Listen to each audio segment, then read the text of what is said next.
سلام، بهرامی هستم از تیم لینکس. خدمات ما برای شما طراحی وبسایت، امنیت شبکه و وبسایت و آموزش نرم افزار هست.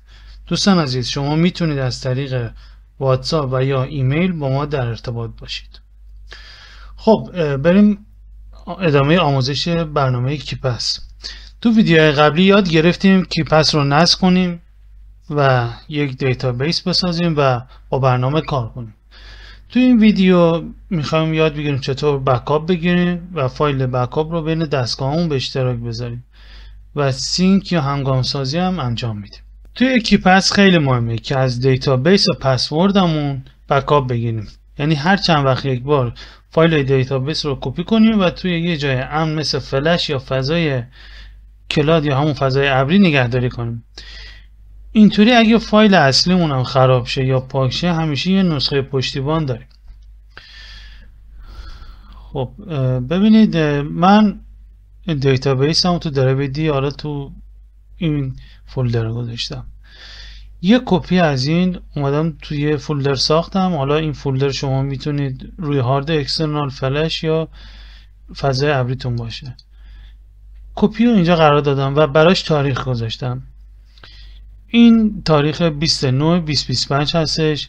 بکاپ جدیدم اومدم تاریخ 27/9/2025 قرار دادم. شما میتونید دو تا بکاپ بگیرید و طبق این تاریخ ها بدونید که بکاپ قبلیتون کی بوده و چه زمانی بوده که بتونید اگر به مشکلی برخوردین از اون استفاده کنید. خب حالا که این فایل دیتابیس همون رو بکاپ گرفتیم، میتونیم روی فلش یا هارد اکسترنال یا کلاد خودمون بریزیم و جابجاش کنیم. الان من اینجا میخوام این فایل خودم رو روی گوگل درایوم تو درایوم آپلود کنم.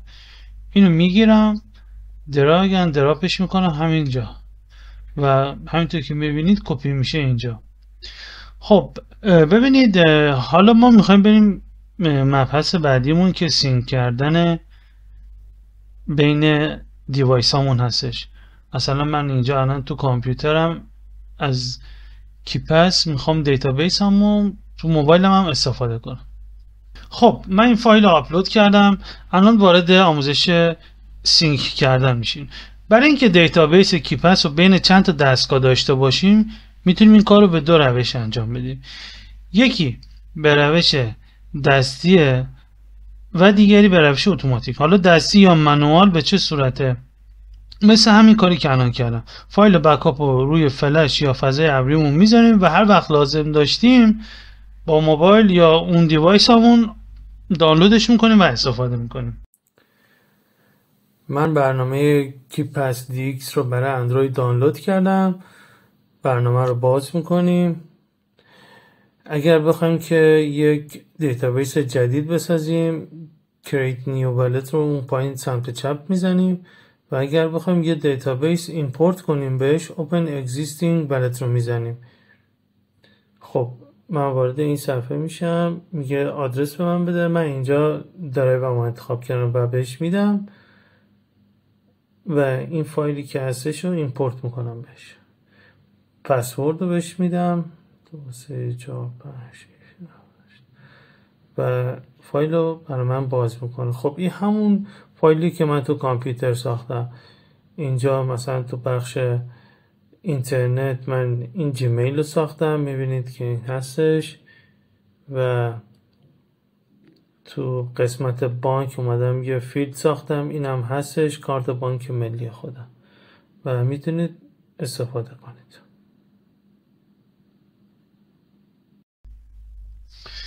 و مورد دوم که میتونیم از سینک کردن استفاده کنیم به صورت اتوماتیکه که توسط برنامه سینکتینگ انجام میشه. یعنی یه برنامه به نام سینکتینگ نصب میکنیم که این کار رو برای ما انجام میده.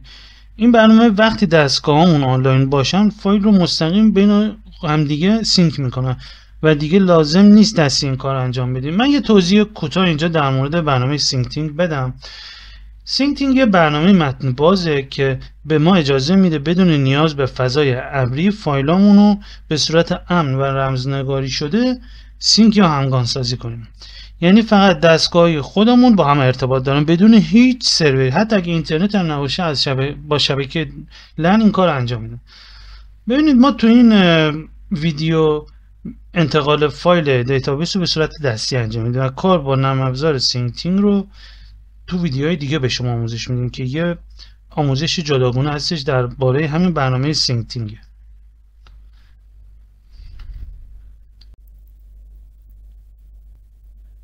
خب دوستان عزیز، ما در این ویدیو یاد گرفتیم از دیتابیس، از فایل دیتابیس همون بکاپ بگیریم، سینک کردن به صورت منوال رو یاد گرفتیم، فایل دیتابیس که در گوگل درایو آپلود کرده بودیم و در موبایل با برنامه کیپ SDX که مخصوص گوشی‌های اندروید هست ایمپورت کردیم. سینک اتومات هم در ویدیوهای مربوط به برنامه سینکتینگ آموزش میدم خدمتتون. دوستان عزیز، همیشه دانش خودتون رو آپدیت و شیر کنید. تا ویدیوهای بعدی خدا نگهدارتون باشه.